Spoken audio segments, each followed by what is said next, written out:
Well, it's a very early start today. It's just after 7.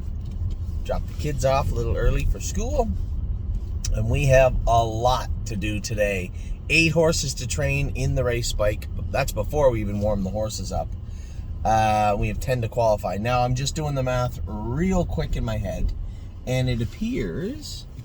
There's Jason. How you doing? You made her in. You a little rough around the edges, bud? Jason Merriman's a trooper. He was sick yesterday. Still did his work, went home, and Jason McGinnis told me he was sick. He wasn't feeling good, but he still showed up this morning because I guess that's what our generation does, right? Not making fun of any generations. So we have 8 to train in the race bike, and then we have 10 to qualify. Now, I did the math. I can't go with Flash Fly. I'm not going to be able to, well, I'm down to drive a horse in the 7th at the Meadows. I'm not worried about that. I'm going to be coming in hot for that race. But 2 races later is Unbeatable Kemp. So if I sign in on a tiny bit late for Kemp, I can still make the horse in the 7th if they don't mind me getting there very late. But it's not going to jeopardize me qualifying our horses. But with Flash Fly, I just don't think there's enough time for me to qualify Flash Fly and make it to the Meadows in time. It's going to be too tight. So I think we may make a switch. If I'm not mistaken, Jason is Prince Charmer. If he's feeling a little bit better later in the morning, he can go with Flash Fly, and maybe Ryan Stahl or Kurt Sugg can go with, or maybe Justin Irvine's here too, can go with one of those horses. But I don't think I'm going to be able to make it.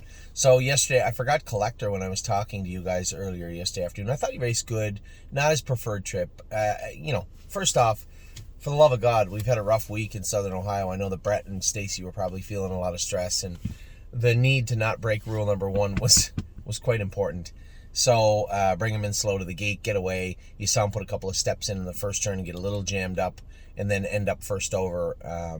Not preferred, but much more preferred than making a break. So they know, Brett knows him a little bit more now.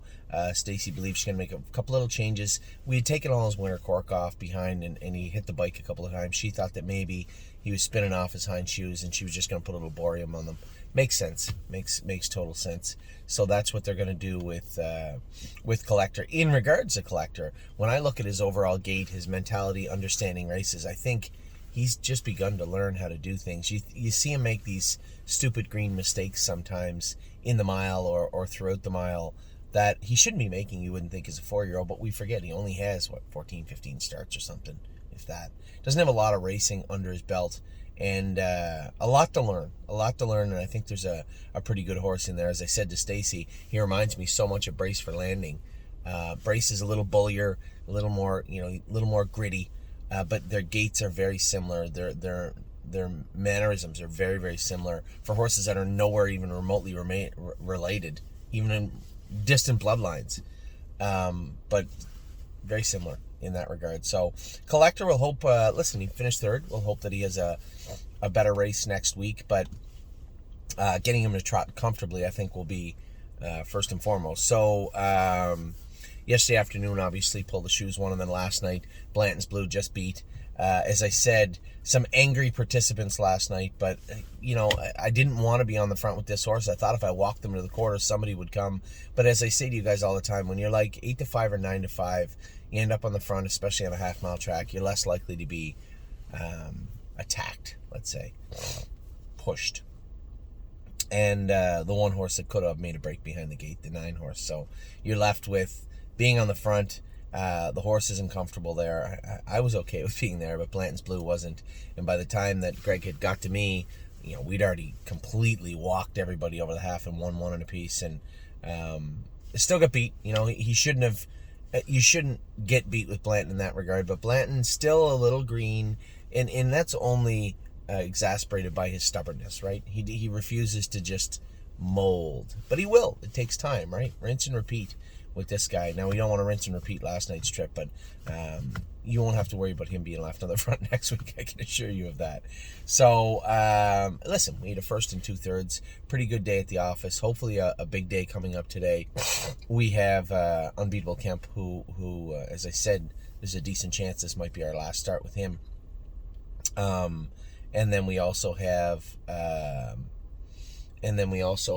all these horses to qualify and train. So I got to get at it. I got to walk.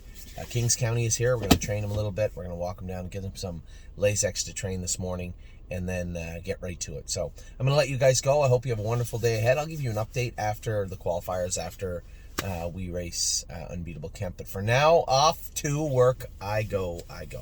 Take care.